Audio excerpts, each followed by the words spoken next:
اور معیشت کی جو اب حالت ہے جون تک مزید 40 لاکھ افراد خطے غربت سے نیچے زندگی گزارنے والوں میں شامل ہو جائیں گے۔ اس دلیل میں معقول حد تک وزن ہے کہ معیشت ہمیں ابتر حالت میں ملی، لیکن مہنگائی کی شرح کو 3.2% سے 9.4% تک لے جانا موجودہ وزیر خزانہ کی غلط پالیسیوں کی وجہ سے ہے۔ اس میں گزشتہ حکومتوں کو قطعاً مورد الزام نہیں ٹھہرایا جا سکتا۔ گزشتہ حکومتوں نے معیشت کا بیڑا غرق کیا، لیکن ایف بی آر کا ریکارڈ 485 بلین ٹیکس ریٹرن خسارہ انہی 6 سے 7 ماہ میں ہوا ہے۔ اس کا الزام گزشتہ حکومتوں سے جوڑنا بھی صریحاً زیادتی ہوگی۔ زر مبادلہ کے ذخائر 21 ارب ڈالر سے سکڑ کر 17 ارب ڈالر تک رہ گئے ہیں۔ 30,000 ارب روپے کا قرضہ 34,000 ارب تک پہنچ گیا ہے۔ 4,000 ارب قرضہ کس نے لیا؟ تمام ذمہ داریاں گزشتہ حکومتوں پہ ڈالنا اور خود بری الذمہ ہو جانا اچھا شیوا نہیں۔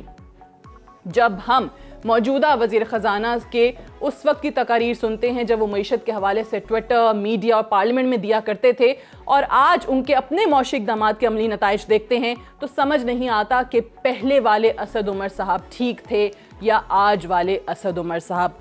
اگر آج کے پروگرام میں ہمیں جواب مل گیا تو پروگرام کے آخر تک آپ تک ضرور پہنچائیں گے۔ چودھری منظور احمد صاحب سے بات ہوگی، پاکستان پیپلز پارٹی کے سینئر رہنما ہیں، بہت شکریہ آپ کی تشریف آوری کا۔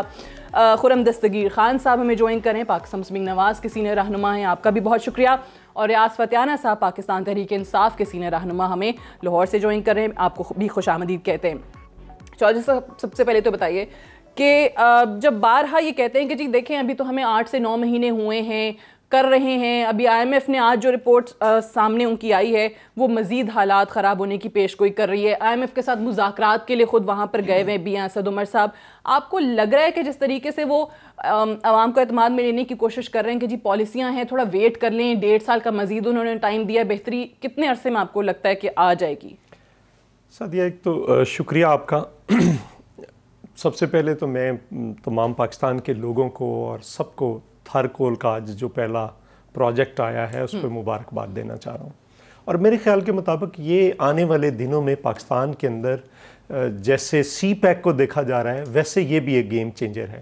اگر ہم اس کو پڑھیں جو محترمہ بینظیر بھٹو کی اس وقت کی پالیسی تھی، جو انرجی پالیسی تھی، تو اس میں امیجیٹلی جب وہ آئی پی پیز لے کر آئی تھی تو انہوں نے کنورٹ کرنا تھا اس کو تھار سے، تھار کول سے، تو تھار سے آپ 50,000 میگا واٹ تک جا سکتے ہیں اور ایک سستی بجلی ہوگی۔ دوسری یہ ہے کہ تھار کول کے ذریعے آپ انڈیا کو کئی ایسے ممالک کو کوئلہ ایکسپورٹ کر سکتے ہیں، چونکہ کوئلے میں مین جو چیز ہوتی ہے وہ تو فریٹ ہوتی ہے جو آسٹریلیا سے آ رہا ہے باقی جگہ پہ، تو میں سمجھتا ہوں کہ اس کو ہمیں بالکل اس حوالے سے اپنے خطاب میں انہوں نے جس طرح سندھ کی اتنی بہترین ایک روزی پکچر پینٹ کی اتنی بھی نہیں ہے ویسے چودھری صاحب، روزی پکچر تو نہیں ہے لیکن اتنی بری بھی نہیں ہے جتنا میڈیا دکھاتا ہے۔ انہوں نے کہا کہ آپ ذرا 2 سیلاب آئے تھے سندھ کے اندر جس سے سارا انفراسٹرکچر تباہ ہو گیا تھا، دوبارہ بلڈ اپ کیا ہے، اور اگر آپ تھار کی سڑکوں کو دیکھیں تو بالکل ایک لگتا ہے کہ جیسے کسی بہت ترقی یافتہ جگہ پہ ہے۔ انہوں نے کہا کہ ہم کسی اور کے منصوبوں پہ اپنی تختی نہیں لگاتے، تو آپ کو لگ رہا ہے کہ پی ٹی آئی سب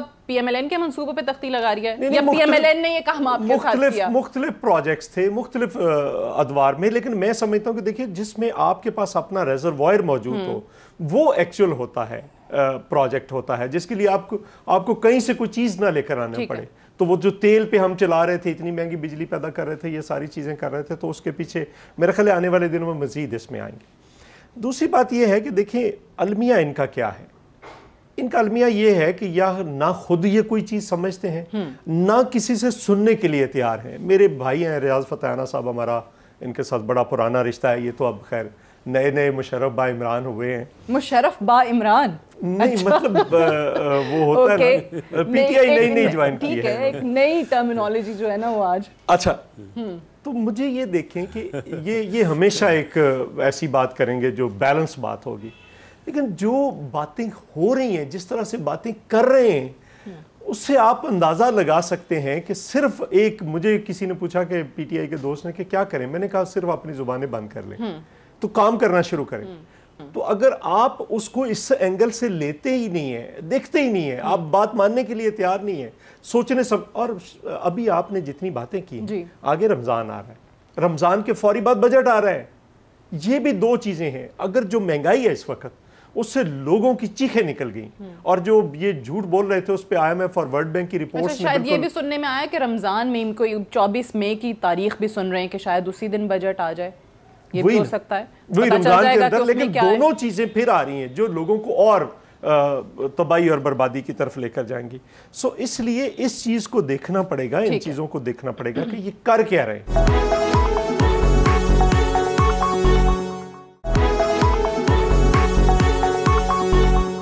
میں خرم دستگیر صاحب آپ سے بھی آپ کی رائے جاننا چاہوں گی. بہت سارے المیے اس حکومت کے جو چودھری صاحب نے یہاں گنوائے ہیں, آپ کو کیا لگتا ہے؟ اسد عمر صاحب تو بڑا یقین دلا رہے تھے 1.5 سال کا ٹائم دے دیں, ICU سے نکال کے ہم نے معیشت کو وارڈ میں منتقل کر دیا ہے, تو 1.5 سال تک معیشت پہ حکومت کو ٹائم دینے کو دونوں اپوزیشن جماعتیں تیار ہیں, کیونکہ وہ لوگ صرف اور صرف آپ کو قصوروار ٹھہراتے ہیں کہ آپ لوگ اس نہج پر چھوڑ کر گئے ملک کو.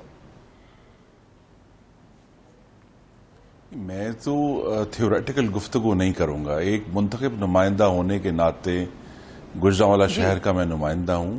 یہاں صرف ایک موضوع ہے اور وہ ہے مہنگائی. اور پہلے ہم نے سنا تھا کمر توڑ مہنگائی, اس دفعہ گردن توڑ مہنگائی ہو رہی ہے. اور عوام بل بلاتے ہوئے خاص طور پہ جو اشیاء خورد و نوش, دوائیاں, اور جس طرح گیس اور بجلی کے ریٹ بڑھے ہیں, ہم ایک عجیب صورتحال میں دوچار ہیں. ہمارے پاس جو ہمارے بھائی اور بہنیں آتے ہیں, بزرگ آتے ہیں, وہ ہمیں وہ چوائسز کرنے پہ مجبور ہو گئے کہ ہم اپنے بچوں کی فیس دیں یا ہم اپنا گیس کا بل دیں, ہم اپنا کھانا پورا کریں یا میں اپنی بیٹی کو کالج بھجواؤں. تو اس قسم کی تکلیف دہ صورتحال ہے جو سراسر اس حکومت کی انتہائی غلط پالیسیوں کا نتیجہ ہے. ہمیں بس یہ یاد رکھنا ہے کہ نیا پاکستان وہ لوگ بنا رہے ہیں جو پشاور کی میٹرو بھی بنا رہے ہیں, جو کہ ناقص منصوبہ بندی, جلد بازی, اوور بجٹ اور آندھی آنے کے اوپر ہم سب نے کل اس کی چھت کے ٹکڑے اڑتے ہوئے پشاور شہر میں دیکھے ہیں. تو یہی حالت معیشت کی ہے. اور انہوں نے 4 میجر غلطیاں کی ہیں جی اس دور میں. پہلا ان کا جو ڈیزاسٹر تھا وہ یہ تھا کہ IMF کے پاس یہ فوراً نہیں گئے, اور جو ان کی مجرمانہ بے عملی تھی IMF تک نہ جانے میں, اس کا نتیجہ یہ ہوا کہ ان کو نوکری کے بغیر چاکری کرنی پڑی, کہ جو کام IMF نے کہنے تھے وہ انہیں خود کرنے پڑے. کہ 125% گیس بڑھانی پڑی, 25% بجلی بڑھانی پڑی, روپی کو انہوں نے 20% ڈی ویلیو کیا, حالانکہ IMF کی یہ ڈیمانڈ نہیں تھی.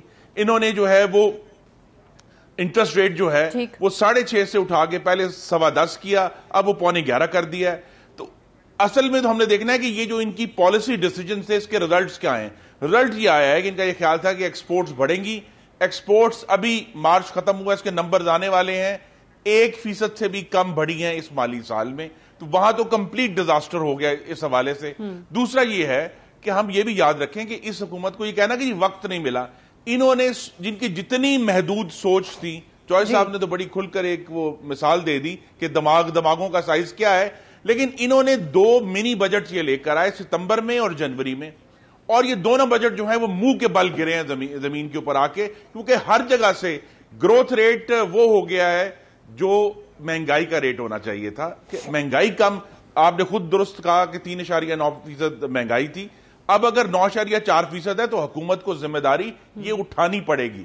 دوسری بات کہ گروتھ ریٹ جو ہے وہ گھٹ کے آدھے سے بھی کم رہ گیا, اور آپ نے درست کہا کہ ورلڈ بینک نے تو کہا ہے کہ اگلے سال 2.7 ہے. تو ہم جو ہیں اصل ایشو یہ ہے کہ ملک میں روزگار نیا پیدا نہیں ہوگا. جس قسم کے انہوں نے ترقیاتی اخراجات کٹ کیے ہیں صوبوں میں اور وفاق میں, تو جو لوگ جن کے پاس روزگار تھا وہ بے روزگار ہو رہے ہیں, اور نوجوانوں کے لیے کوئی امید نہیں ہے. جو جتنی بھی رپورٹس معیشت کے حوالے سے ہیں, چلیں آپ ایشین ڈیولپمنٹ بینک کی دیکھ لیں, IMF کی دیکھ لیں, ورلڈ بینک کی دیکھ لیں, یہاں اپنے اداروں کی دیکھ لیں. سٹیٹسٹکس بیورو جو کہتا ہے, فتیانہ صاحب, جو اسٹیٹ بینک کی رپورٹ ہے, بہت الارمنگ سچویشن بیان کرتے ہیں, لیکن پھر بھی آپ عوام کو جو ہیں وہ ہوپ دے رہے ہیں یا جو بھی کر رہے ہیں. چلیں امید بھی اچھی بات ہے, لیکن نظر آتے چیزیں ہونی بھی چاہیے. مطلب میں صرف یہ جاننا چاہ رہی ہوں فتیانہ صاحب کہ وہ تمام چیزیں جن کو آپ بہت گناہ سمجھتے تھے, بہت غلط کہتے تھے, وزیراعظم ہاؤس استعمال کرنے سے, سرکاری ہیلی کاپٹر استعمال کرنے سے لے کر IMF کے پاس جانے تک,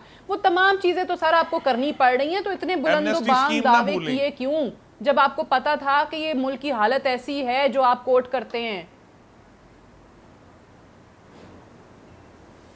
سعدیہ افضال صاحبہ، گزارش یہ ہے کہ چوہدری منظور صاحب ہمارے بھائی ہیں، ان کی ہماری سوچ میں قدر مشترک یہی ہے کہ ہم دونوں ترقی پسند سوچ رکھتے ہیں. گزارش یہ ہے کہ یہ ہم سب کے منظور نظر ہیں. اور جو خرم دستگیر صاحب ہیں ماشاءاللہ، خرم دستگیر صاحب کی سوچ ترقی پسند گزارش یہ ہے کہ ان کو بھی کہہ دیں. نہیں، وہ تو نہیں، وہ مسلم لیگ نون کی ویسے سوچ وہ کنزرویٹو سوچ ہے، وہ تو آپ کو پتہ ہے نا، اسٹیٹس کو کے حمایتی ہیں، اسٹیریو، تو ان کو ہم تو ترقی پسند سوچ رکھنے والے، ہم تو عوام کے لوگ ہیں. یہاں تو آپ کو پتہ ہے بوجھوا پرولتاری طبقے کی لڑائی ہے پاکستان میں. تو گزارش یہ ہے کہ قصور کا فرودہ ہو یا گجرانوالہ کے ڈھابے اور کھابے ہوں، انہیں کیا پتہ مہنگائی عوام تک پہنچی ہے کہ نہیں پہنچی ہے. ہم جانتے ہیں جو متوسط اور غریب طبقہ کی نمائندگی کرتے ہیں یہاں پہ، اور ہم سمجھتے ہیں کہ اس وقت جو دیکھیں پاکستان کی جو آبادی ہے یہ تقریباً 67% دیہات میں رہتی ہے. نہیں، میں تو آپ کو پرولتاری طبقے کی نمائندگی کے لیے کہتا ہوں، آپ تو ہمارے بھائی ہیں. اچھا، گزارش یہ ہے جی بتائیے. پاکستان کی آبادی کا 67% جو ہے نا، پاکستان کی آبادی وہ دیہات میں رہتی ہے. پہلی مرتبہ دیہات میں خوشحالی کی لہر آئی ہے. اب دیکھیں مونجی چاول کی فصل 900 کی بجائے 2500 روپے من بکی ہے. اب دیکھیں کماد کی فصل 110 کی بجائے 180 190 روپے کے من کے حساب سے بکی ہے. اب دیکھیں کہ گندم کی فصل کے لیے اب لوگوں کو دھکے نہیں پڑ رہے، عزت کے ساتھ باردانہ مل رہا ہے اور اچھی قیمت ملے گی. اس سے کیا ہوا کہ پاکستان کے ٹوٹل مزدوروں کا 45% دیہات میں رہتا ہے. پاکستان کی آبادی کا 67% دیہات میں رہتا ہے. جب اس میں خوشحالی آئے گی اس کے اثرات شہروں پر بھی ہوں گے. ظاہر ہے وہ شہر میں آ کے خریداری کریں گے، اس سے ایک اکانومی کا سرکل جو بند پڑا ہوا تھا چلنا شروع ہوا ہے. دوسرا یہ کہ آپ دیکھیں کہ فارن انویسٹمنٹ پاکستان کی حکومت پہ اعتماد کرتے ہوئے بڑھی ہے. ایکسپورٹ میں اضافہ ہوا ہے، امپورٹ میں کمی ہوئی ہے. یہاں پہ ٹیکسٹائل کے لیے بہت بڑا پیکیج دیا گیا ہے، جسے ہماری ایکسپورٹس اور ٹیکسٹائل انڈسٹری جو بند ہو گئی تھی فیصل آباد، بالکل انڈسٹری بند ہونا، 5000 چھوٹے بڑے یونٹ فیصل آباد گر گئی ہے، پھر بھی اس طرح ایکسپورٹس نہیں بڑھی جس کا امکان تھا. اور سر مجھے یہ بھی بتا دیں کہ جب ان کی پی ایم ایل این کی حکومت تھی، اصل میں حکومتوں کو کرٹیسزم اس لیے لگتا ہے کہ جب ان کے فیصلوں پر تنقید کی جا رہی ہوتی ہے، یہی سوال ہم پی ایم ایل این سے کرتے تھے، یہی سوال میں یہاں بیٹھ کے آپ سے کر رہی ہوں. اس وقت بھی مال روڈ پہ لاہور میں ہمیں ٹیچرز، نرسز، ابھی دیکھ لیجئے جو احتجاج ہوا تھا وہ فیصل آباد سے ٹیکسٹائل والے، پاور لومز والے، وہ بند ہونے پہ احتجاج کر رہے ہیں. گیس کی قیمتوں کے خلاف احتجاج بھی ہوا ہے وہاں پہ. وہاں جو کاشتکار ہے، مزدور ہے، وہ احتجاج کر رہا ہوتا تھا تو ہم پی ایم ایل این سے سوال کر رہے ہوتے تھے. تو آج کون سے حالات بدل گئے؟ آج بھی وہ احتجاج آپ کو لاہور کی مال روڈ پہ نظر آتا ہے؟ اسی طریقے سے لوگ نکل رہے ہیں. دیکھیں گزارش یہ ہے کہ پہلے گیس کی قیمتوں کا فائدہ صرف صنعت کاروں کو ہوتا تھا، اس کا خمیازہ اور قیمت غریب عوام کو ادا کرنی پڑتی تھی. موجودہ حکومت نے پہلی مرتبہ صنعت کاروں کے لیے گیس کی قیمت میں اضافہ کیا ہے. جو لوگ آپ کو سڑکوں پر نظر آ رہے تھے دراصل ان مل مالکان کے مزدور تھے جنہیں ان کی بسوں میں لاد کے وہاں کھڑا کیا گیا. انہیں کہا گیا آج اپنے مل نہیں چلانی، آج اپنے پاور لوم نہیں چلانی، بلکہ آج اپنے احتجاج کرنا ہے حکومت کے خلاف کھڑے ہو کر. تو ان کو وہی ان کو معاوضہ ملا. اس میں بنیادی طور پر مزدور سڑک پر نہیں آیا، مل مالک کے نمائندے سڑکوں پر آئے تھے. تو ہم یہی تو چاہ رہے ہیں کہ بیلنس نہیں. گزارش یہ کہ ایسی میری گزارش سنیں نا، اس وقت اور بہت سارے عوامل تھے. اس وقت مہنگائی حقیقی معنوں میں تھی. میں سمجھتا ہوں تھوڑی بہت مہنگائی ہوئی ہے. اس کی وجہ کیا ہے کہ اس کی میں عرض کرتا ہوں، ایک تو ڈالر کی قیمت میں کمی ہوئی ہے. ڈالر کی اس لیے کم ہوئی ہے کہ پہلے معیشت بالکل کھوکھلا کر کے چھوڑ گئے تھے. آپ کو یاد ہوگا انہی کے دور میں جب ان کی مسلم لیگ نون کی حکومت تھی تو بلوچستان کے ایک سیکٹری خزانہ کے گھر سے اربوں روپیہ نکلا تھا. یہ تو حالت تھی خزانے کی. جس طرح یہ ایک بہت بڑا سکینڈل اس دور میں آیا، آپ کو سامنے ٹی وی پہ ٹھیک ہے سر، میں اب کیا اس پہ کہوں. آپ نے گیس کا کہا کہ صرف بڑے صنعت کاروں کے لیے قیمت بڑھی. جس کا گھر کا بل 4000 آتا تھا گیس کا، اس کا 30000 آنے لگ گیا. دوائی جو 200 کی ملتی تھی وہ 600 پہ چلی گئی. آپ کہہ رہے مہنگائی تھوڑی بہت ہوئی ہے، 3.2 سے اٹھ کے مہنگائی جو ہے وہ 9.4 پہ چلی گئی. بٹ آپ کو اگر لگتا ہے کم ہے تو پھر میں کچھ نہیں کہتی. بریک لیتے ہیں، بریک سے واپس آتے ہیں، ڈسکشن کو یہیں سے آگے بڑھائیں گے. Stay tuned.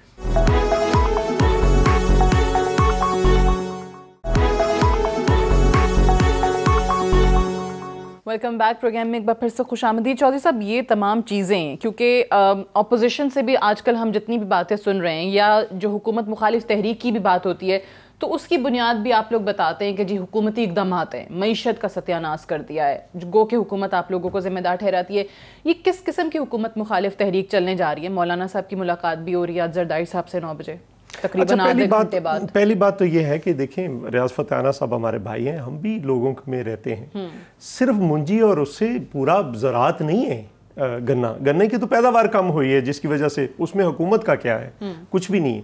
لیکن اگر آلو کو دیکھیں, ہمارا علاقہ جو ہے یہاں سے آپ قصور سے شروع کر لیں تو آپ اوکاڑا, سائیوال آگے تک چلے جائیں تو بالکل ایسی حالت ہے کہ لوگ بالکل برباد ہو گئے ہیں. سبزیاں, باقی چھوٹی فصلیں, اور کسان کا کھاد کی قیمت میں اضافہ ہو گیا, تیل میں, بجلی میں, ہر چیز میں تو اضافہ ہو گیا.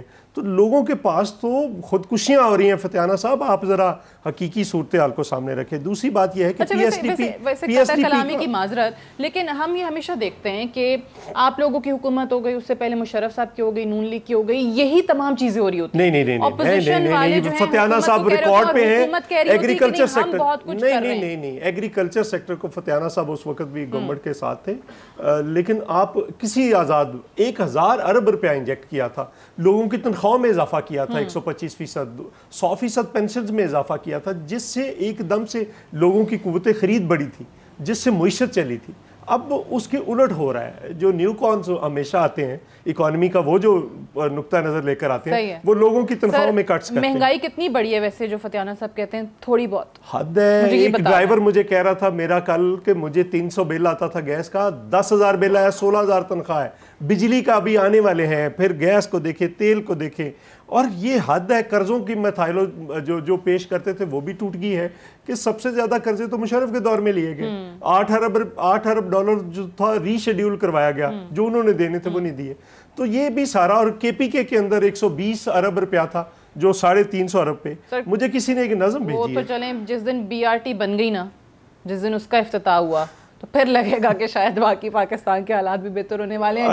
میں ایک نظم پڑھ دوں. مجھے کو محمد علی نقوی صاحب ہیں. یہ نیا پاکستان ہے, یہ نیا پاکستان ہے. مہنگائی کا طوفان ہے, قوم پریشان ہے, یہ نیا پاکستان ہے, یہ نیا پاکستان ہے. پانی بجلی گیس کا بحران ہے, توڑی میری دکان اور توڑا میرا مکان ہے, یہ نیا پاکستان ہے, یہ نیا پاکستان ہے. میرے مرنے کا امکان ہے اور تو بڑا انجان ہے, یہ نیا پاکستان ہے, یہ نیا پاکستان ہے. تیرے لیے قانون نہیں یہ جو ریگولرائزیشن ہوئی ہے بنی گالا کی, اور میرا ہی چلان ہے, یہ نیا پاکستان ہے, یہ نیا پاکستان ہے. عوام بھی حیران ہے, تو کیسا حکمران ہے, یہ نیا پاکستان ہے, یہ نیا پاکستان ہے. اور ایک دیکھو اب ان کی حالت کیا ہے, یہ مکمل طور پر ناکام ہو گئے. یہ سونامی سے ناکامی تو ہو چکی ہے, اب ناکامی سے بدنامی کی طرف گامزن ہے, اور پھر آگے گمنامی میں چلے جائیں گے. آپ کس کو صحرا دیتے ہیں اس ناکامی کا, اور یہ جو ناکامی سے بدنامی تک کا سفر آپ دیکھ رہے ہیں؟ یہ پوری ٹیم ہے. دیکھیں نا, آپ نے منصوبہ بندی نہیں تھی. سادیہ, آپ نے اپنے انٹرو میں کہا تھا 2 بندوں کو پتا تھا انہوں نے کیا کرنا ہے اگر پی ٹی آئی کی حکومت آتی ہے. ایک عمران خان کو پتا تھا اور ایک اسد عمر کو پتا تھا. اور جو فیلیور ہے, آپ ضد میں بیٹھے IMF کے پاس نہیں جانا, اب بھی نہ جاؤ. ویسے تو میں کہہ رہا ہوں کہ فتح صاحب اس کو فون کریں. عمران خان صاحب بڑے ضدی آدمی ہیں, انہوں نے ایک بات کہی ہوئی ہے, روکیں اب بھی IMF میں جانے سے, تو کہیں ایسا نہ ہو وہ پوری کر دیں, وہ خودکشی والا کام اور برے حالات ہو جائیں. نہیں, وہ خودکشی تو حرام ہے, کوئی نہیں چاہے گا کہ وہ کوئی بھی کرے. وہ انہوں نے خود ہی کہا تھا, لیکن وہ روکیں, بڑے ضدی آدمی ہے, کہیں ایسا نہ ہو کہ کوئی اور خرابی. خرم دستگیر خان صاحب, جس طریقے سے انہوں نے اوبویسلی بات کی ڈرائیور کا, یہ آپ کو اتنے لوگ روزانہ زندگی میں اتنی ملاقات لوگوں سے ہوتی ہے, جس طرح 15,000 لیٹ سے کسی کی سیلری ہے, تو اس 15,000 کی تنخواہ میں سے گھر کا کرایہ, بجلی, گیس, بچوں کی فیسیں, دوائی, 100 خرچے وہ پورے نہیں کر سکتا. یہی رونا ابھی پھر سے ہم سن رہے ہیں. آپ کس طریقے سے, کیونکہ اپوزیشن وہ کہتے ہیں نا کہ حکومت سے کام کروانا بھی اس کی ذمہ داری ہوتی ہے, اگر حکومت آپ جس طرح کہہ رہے ہیں کہ بالکل نااہل اور نکمی نکلی ہے, تو کیا کرنے جا رہے ہیں کہ حکومت واقعی میں وہ جو جن چیزوں کو پن پوائنٹ آپ کر رہے تھے یا یہاں چودھری منظور صاحب بیٹھ کے آئیڈینٹیفائی کر رہے ہیں, اس پر کام کریں؟ خاموشی توڑیں گے کیسے؟ جی عوام کو ریلیف دینے کے اور بھی طریقے ہیں نا جی. ایک تو طریقہ یہ ہے جس طرح مسلم لیگ نون نے اختیار کیا کہ جہاں ہیلتھ سیکٹر میں ہسپتالوں میں دوائیاں مفت کر دیں, ہم نے ٹیسٹ مفت کر دیے, لوگوں کو زیادہ سہولت دی ہسپتالوں میں. اب یہ ہے کہ لوگوں جو عوام ہے بشمول میرے جو ووٹر ہیں گجرانوالہ میں, ان کو تو ڈبل ہٹ پڑی نا, کہ ایک تو دوائیاں مفت ملنا بند ہو گئیں, دوسرا دوائیاں 200 سے 400% مہنگی ہو گئیں.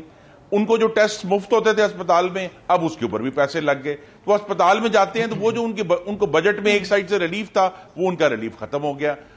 پنجاب میں بجائے یہ کہ وہ شہروں کی, قصبوں کی, گاؤں کی زیادہ ترقی کرتے, میری تو ان کو ایڈوائس ہے کہ وہ جو نئی گاڑیاں خرید رہے ہیں وہ بند کر کے مفت دوائیاں دے دیں, چاہے ایک ڈسٹرکٹ اسپتال میں دے دیں, کہیں نہ کہیں عوام کو ریلیف ضرور دیں. اور وہ جو 10-10 کروڑ کا وعدہ فرمایا ہے ہر ایم پی او کو دیں گے, وہ بھی بند کر کے کسی اور ڈسٹرکٹ میں, کسی کم ترقی والے ڈسٹرکٹ میں وہاں مفت دوائیاں دے دیں. عوام بل بلا رہے ہیں کیونکہ کہیں سے بھی ریلیف نہیں آ رہا نا جی. بجلی کا بل آ رہا ہے وہ بھی ایک گردن توڑ ہے, گیس کا بل آ رہا ہے وہ بھی گردن توڑ ہے, دوائیاں لینے جاتے ہیں وہ بھی گردن توڑ ہے, ٹماٹر اور پیاز لینے جاتے ہیں وہ بھی گردن توڑ ہے. تو یہ جب چاروں طرف سے ان کو ہٹ پڑے گی تو یہی ایک اپوزیشن کی جو فیوچر اسٹریٹجی ہے اس کی بنیاد یہی بنے گی کہ عوام کو یہ جو ایک مستقل تکلیف ہے اس سے نجات دلائی جائے. کیونکہ دوسری طرف عمران خان صاحب جو ہیں, آپ نے اس کا ذکر نہیں کیا لیکن میں ضرور کرنا چاہتا ہوں کہ انہوں نے بین الاقوامی میڈیا کو کل عجیب و غریب انٹرویوز دیے ہیں کہ جی میں پڑھ کے سنا دوں. انہوں نے کہا جی we will not allow armed militias to operate any more, the Pakistan army created them. کیا یہ ڈان لیگ سے بڑا جو ہے نیشنل سیکیورٹی بحران نہیں ہے؟ پھر یہ بھی فرمایا انہوں نے کہ میں اس پر بھی بطور سابق وزیر دفاع میں حیران ہوں, انہوں نے فرما دیا کہ جی اگر بی جے پی گورنمنٹ آئے گی تو اس سے بہتر کشمیر پر بات ہو سکتی ہے. جب الیکشن, کل سے الیکشن شروع ہو رہے ہیں ہندوستان میں, پاکستان کی وزیراعظم کو یہ کہنے کی کیا ضرورت ہے کہ ایک پارٹی جیتے گی تو یہ بہتر ہوگا؟ اور پھر انہوں نے شاید وہ جس طرح ابھی چوہے صاحب نے فرمایا کہ انہیں پتہ نہیں چلتا کہ کب روپے کی قیمت 10 روپے گر گئی اور پھر 15 روپے گر گئی, تو انہوں نے فرما دیا کہ جی اس موجودہ ہندوستانی حکومت سے پہلے تو ہندوستان کے مسلمان بڑے خوش تھے. تو دیکھیے نا, کہیں بھی جب پاکستان کے جو ہے نیشنل سیکیورٹی ایشوز کی بات ہوتی ہے, پاکستان کی اکانومی کی بات ہوتی ہے, جب بھی ان پہ کرٹیسائز کیا ہے, ان کی آگے صرف ایک جواب ہے کہ جی آپ ڈاکو اور چور تھے, لہٰذا ہم جو ہیں وہ اکانومی کا بھی بیڑا غرق کریں.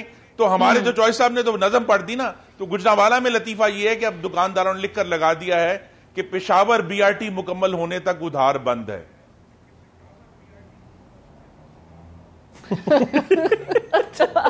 فتیانہ صاحب بی آر ٹی مکمل کرا دیں, جو لوگ ادھار لے کے گزارا کر سکتے تھے وہ بھی مشکل میں پڑ گئے اب تو گجرانوالہ میں.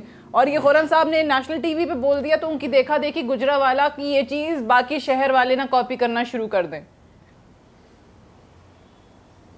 گزارش یہ ہے سعدیہ افضال صاحبہ کہ خرم دستگیر صاحب ماشاءاللہ ہمارے برخوردار ہیں, بھائی ہیں, دوست ہیں, لیکن انہیں چاہیے کہ اس وقت کا خیال کریں جب اس ملک میں ملک کی سالمیت کے خلاف باتیں کی جا رہی تھیں, جب ڈان لیگز کا واقعہ ہوا, جب مودی سرکار کی مدح سرائی یہاں کی جا رہی تھی, جب کشمیر کا مسئلہ اقوام متحدہ میں نہیں اٹھایا گیا, جب 5 میں سے 4 سال وزیر خارجہ پاکستان میں نہ رہا, اجازت دیں اگر فتیانہ صاحب اپنے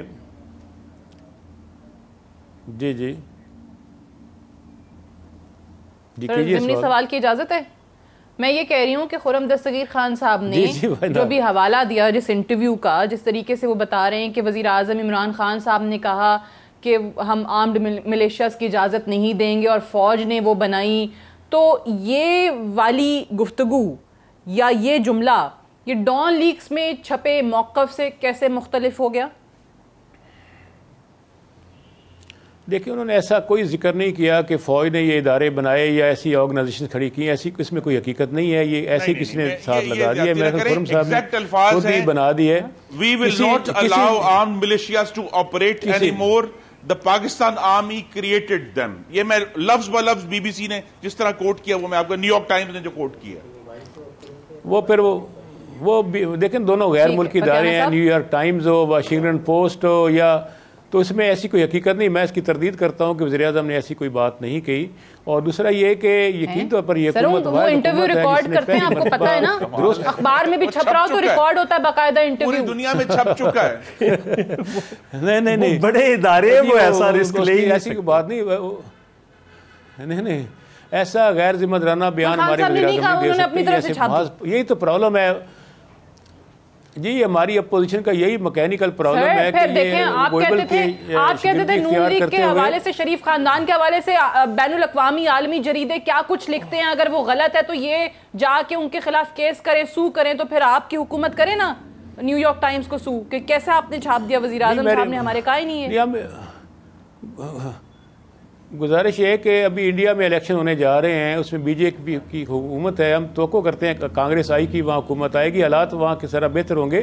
یہ سارا ماحول جو بنایا گیا ہے وہ انڈین الیکشن کی وجہ سے تھا، پاکستان نے پہلی دفعہ پاکستان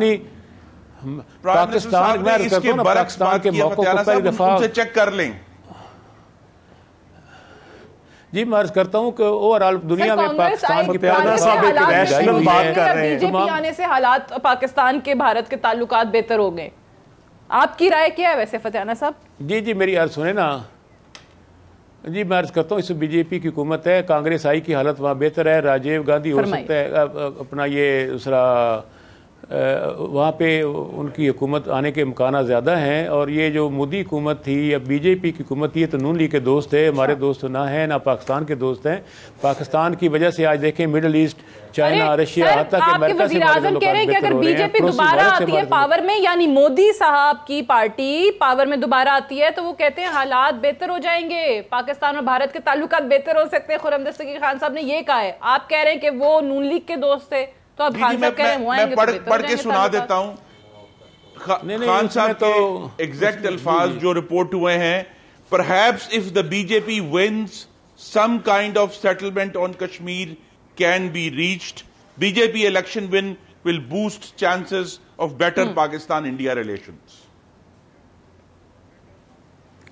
سر دیکھیں اس کا مطلب یہ کہ وہ کہتے ہیں بی جے پی سے ہوپفل ہے کہ بی جے پی دوبارہ آئی، مودی صاحب جو ہیں نریندر مودی، ان کی جماعت کی بات کی آپ کے وزیر اعظم نے، آپ الٹ کہہ رہے ہیں۔ نہیں میری گزارش سنیں نا، راہل گاندھی آئیں یا مودی صاحب آئیں، جو بھی آئیں، انڈیا کی پالیسی تقریباً ملتی جلتی وہی رہتی ہے۔ حکومتیں بدلنے سے ریاستوں کی پالیسیاں نہیں بدلتی، جیسے پاکستان میں حکومتیں بدلی ہیں، اوورآل صورتحال سیم رہتی ہے۔ امریکہ کی مثال لے لیں، انڈیا کی مثال لے لیں، جہاں بھی ہو، تو ہمیں اس سے کیا سروکار، ہمیں اپنے آپ کو مضبوط کرنا ہے۔ پاکستان میں آج پہلے سے زیادہ یونٹی ہے، پاکستان کا دفاع پہلے سے مضبوط ہے، پاکستان میں عوام کا اعتماد اداروں پہ بحال ہوا ہے۔ پاکستان آنے جانے سے بٹ وزیر اعظم صاحب نے کیوں کہہ دیا؟ اور ہم تو کہتے ہیں کہ بھئی جو ان کے عوام منتخب کریں جس جماعت کو، ایک دیکھو نا یہاں پہ بہت احتیاط کی ضرورت ہے۔ آپ پاکستان کے اندر اپوزیشن کو گالیاں دیں، جو مرضی کہہ دیں، آپ انٹرنیشنلی ایسی باتیں سوچ سمجھ کر کیا کرتے ہیں۔ پہلے آپ نے افغانستان پہ بیان دے دیا کہ ان کے وہاں پہ ہوگی، تو وہاں پہ وہ شور آیا کہ آپ ہمارے کون ہوتے ہیں، ہمارے اندرونی معاملات میں اب کل الیکشن ہونے جا رہا ہے، آج آپ انٹرویو دے رہے ہیں کہ اگر بی جے پی آپ کو کیا ہے جی، آپ لوگ جو ہیں وہاں پہ وہ دیکھیں گے کہ یہ کیا ہو رہا ہے، یہ کیوں کر رہے ہیں، اور وہاں پہ آپ کو پھر پیچھے ہٹنا پڑا، اور پھر آپ نے کہا کہ نہیں، میں نے کہا ہے کہ آپ ایک امپارشل انٹرم سیٹ اپ لے کر آؤ۔ بھئی 2 انٹرم سیٹ اپ نے پاکستان میں الیکشن کروائے، پہلے کو پی ٹی آئی نے نہیں مانا، ہمارا بھی اعتراض تھا، اب اس سیٹ اپ کو کوئی بھی نہیں مان رہی سوائے پی ٹی آئی کے، تو کون سا امپارشل سیٹ اپ سے لوگ کہتے ہیں کہ فیئر اینڈ فری الیکشنز ہوں گے، جو آپ نے افغانستان کو مشورہ دے دیا۔ اب الیکشن کل ہونے جا رہے ہیں، آپ یہاں پہ اتنی غیر ذمہ دارانہ باتیں کر رہے ہیں۔ صحیح ہے، اور وہی وہ جس کو نواز شریف صاحب کا یار بھی کہتے ہیں، یار کہتے تھے، آج آپ اس کو کہتے ہیں، اور دنیا تنگ ہے اس سے، دنیا تنگ ہے اس سے۔ میں ایک بریک لے لوں، بریک سے واپس آتے ہیں، ڈسکشن کو یہیں سے آگے بڑھائیں گے، اسٹے ٹیونڈ۔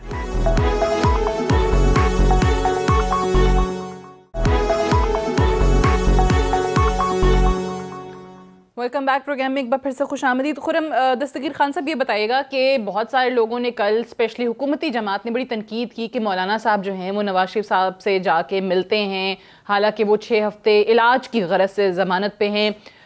یہ جو سیاسی ملاقاتیں ہو رہی ہیں، زرداری صاحب سے بھی ملنے جا رہے ہیں، کیا مولانا صاحب جو چاہ رہے ہیں کہ پیپلز پارٹی بھی اور پی ایم ایل این بھی ان کے ساتھ سڑکوں پہ نکلے، حکومت کے خلاف ایک تحریک چلائے؟ زرداری صاحب نے لاڑکانہ میں کہا بھی تھا کہ جی تیاری پکڑ لیں، ہم آئیں گے، ان کی حکومت گرا کے اسلام آباد سے واپس جائیں گے۔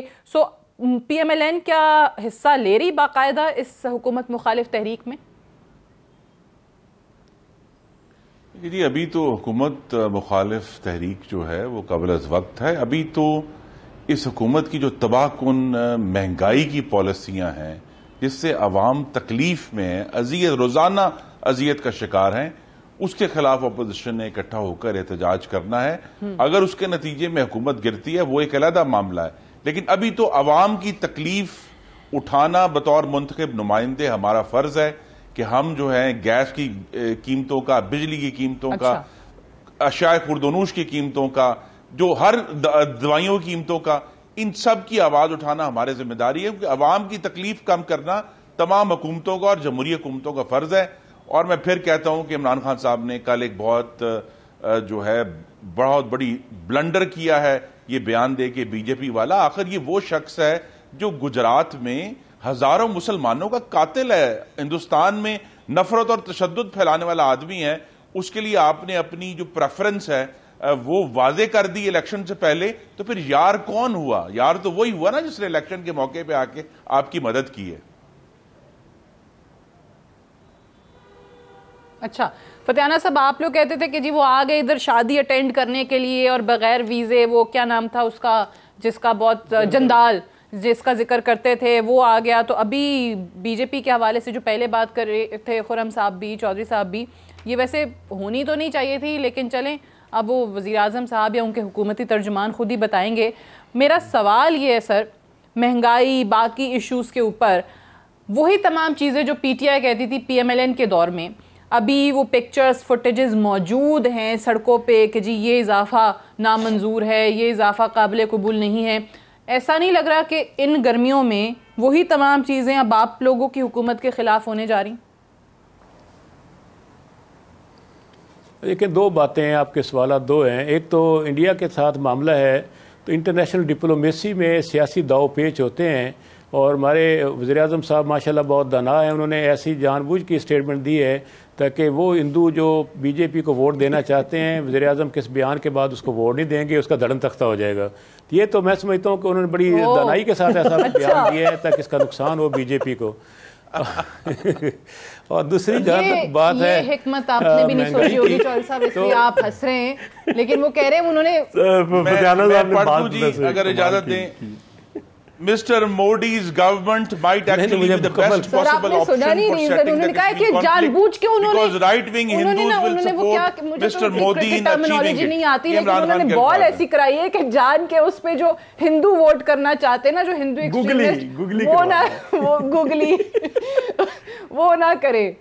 اچھا ویسے میں سعدیہ ایک فکرہ کہنا چاہتا ہوں, آپ اس پوری جو پی ٹی آئی کی حکومت ہے نا اس کو بی آر ٹی سے آپ لے لیں, جو اسد عمر صاحب نے کہا تھا 8 ارب میں بنے گی, اور جس طرح سے بن رہی بن پھر بھی نہیں رہی, اور اسٹیشن جو بنا رہے اس کو اگر آپ اس پوری حکومت سے کمپیئر کریں تو اس کا آپ موازنہ کریں تو آپ کو بالکل نظر آئے گا کہ یہ حکومت ایک بڑے لیول کی بی آر ٹی. سر وہ میں فتیانہ صاحب سے بات مکمل سن لیں, وہ بتا رہے تھے کہ اس کے پیچھے حکمت کیا ہے. فتیانہ صاحب پلیز. وہ تو انہوں نے بتا دی, کوئی اور دوسری بات کریں. اچھا دوسری میں نے بات کرتا ہوں کہ ہمارے نیچرل ریسورسز جو ہیں خاص طور پر بہت ہمارے لیے اثاثہ ہیں, اور وہ تیزی سے کم ہو رہے تھے. گیس میں کمی, جس طریقے سے ہم بے دردی سے گیس استعمال کر رہے تھے, اگر اس کی قیمتوں میں اضافہ نہ ہوتا تو اگلے چند سالوں میں گیس ملک سے ختم ہو جاتی.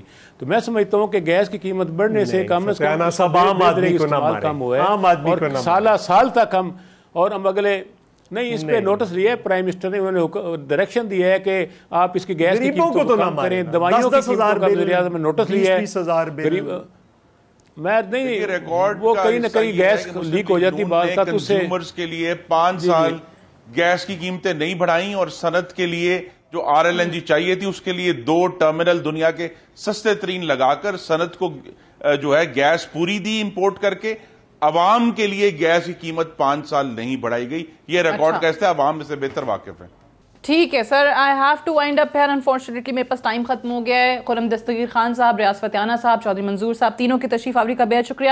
That's all for tonight. I will see you tomorrow انشاءاللہ. اجازت دیجیے, خدا حافظ.